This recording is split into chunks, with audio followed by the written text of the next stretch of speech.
Welcome back, everyone. My name is Patrick. You're watching the Oilers Rundown. I apologize, no updates here for the last couple days. I've been traveling, getting set up here out east. We'll definitely be watching the games and giving you guys updates along the way here. So I'm in my little makeshift studio at the cottage, enjoying this one for a couple days. It was kind of interesting, though, on my flight down on Saturday, which ended up being delayed most of the day. Several of the NHL Network guys and guys from TSN were supposed to be on that flight, and we would have all shared the flight, but I think everyone ended up going their own ways because of the delays. But I did get to meet TSN's Chris Johnston and get this photo with him, so that was kind of a cool playoff thing to happen along the way here. But getting back to the news, there was a couple updates from the Edmonton Oilers yesterday. Let's start with the signing that the Edmonton Oilers made. The Oilers announced Saturday they have signed forward Viljami Marjala to a 2-year entry-level contract. Marjala spent the past 3 seasons in Finland's Lajia with TPS Turku, dressing in 129 games and recording 29 goals with 72 assists. So a solid pickup there. He was originally selected by the Buffalo Sabres in the 5th round of the 2021 NHL draft, but obviously not signed. Oilers insider Bob Stauffer noting that he's a free agent signing out of Europe, skilled forward, will likely start with the Bakersfield Condors and play in their top 9 next year. So the Oilers, as we know, they're short on draft picks, have to find those forwards, defensemen, goaltenders of the future elsewhere. So this is another example of the Oilers doing that, and hopefully they have another solid prospect here that can be a future Edmonton Oiler. We also learned yesterday from insider Elliot Friedman that the Edmonton Oilers are talking extension with Trent Frederic, one of their big trade deadline pickups.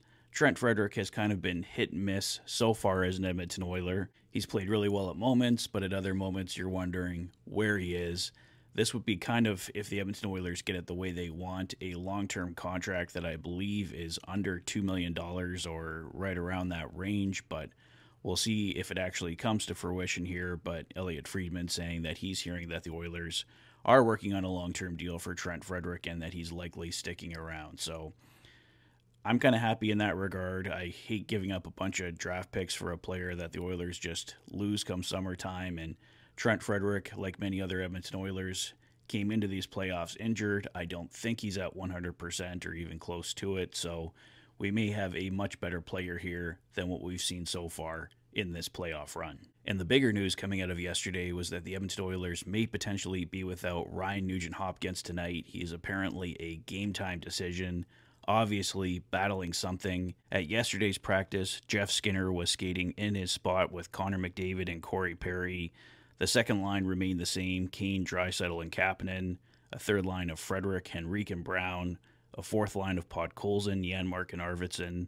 On defense, though, it was Nurse with Bouchard, Kulak with Wallman, Ekholm with Klingberg, and of course, Stuart Skinner remained between the pipes. Obviously, if Ryan Nugent-Hopkins can't go, that is a massive blow to this team, but we've seen Jeff Skinner step in 2 other games and have an impact for the Edmonton Oilers in these Stanley Cup playoffs. So I have full belief that Jeff Skinner can come in and make another impact for the Edmonton Oilers in Game 3 tonight, if they will indeed be without Ryan Nugent-Hopkins. So I think that's all the latest there, guys. 6 p.m. start tonight for Game 3. Like I said, I'll be out east for the rest of the way here, but that's part of the reason I'm hoping for a long series, so I'm back in time for that parade if it does indeed happen. But we'll see how it goes here. We got a 1-1 series so far, a best of 5 the rest of the way here, and let's see how the Edmonton Oilers can do against the Florida Panthers here. And a couple big games coming up in Florida.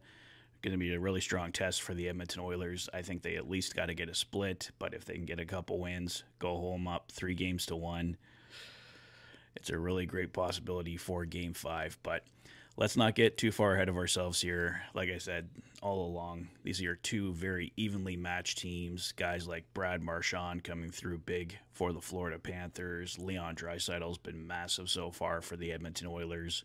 A lot of stars on both sides.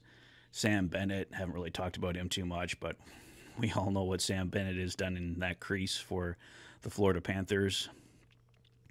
The Oilers definitely got to find a way to get that guy out of there the rest of the way. So Like I said, let's see what happens tonight, but should be another great game and see which team can go up here 2-1 heading into game 4. We got another couple day break after this one, not till Thursday, I believe, is game 4. So yeah, let's enjoy this one tonight.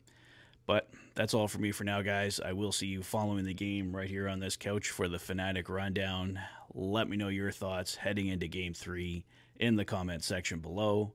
If this is your first visit to the channel and you like what you see, please consider liking and subscribing for all the latest Oilers content. You've been watching the Oilers Fanatic. Thanks for being a fan.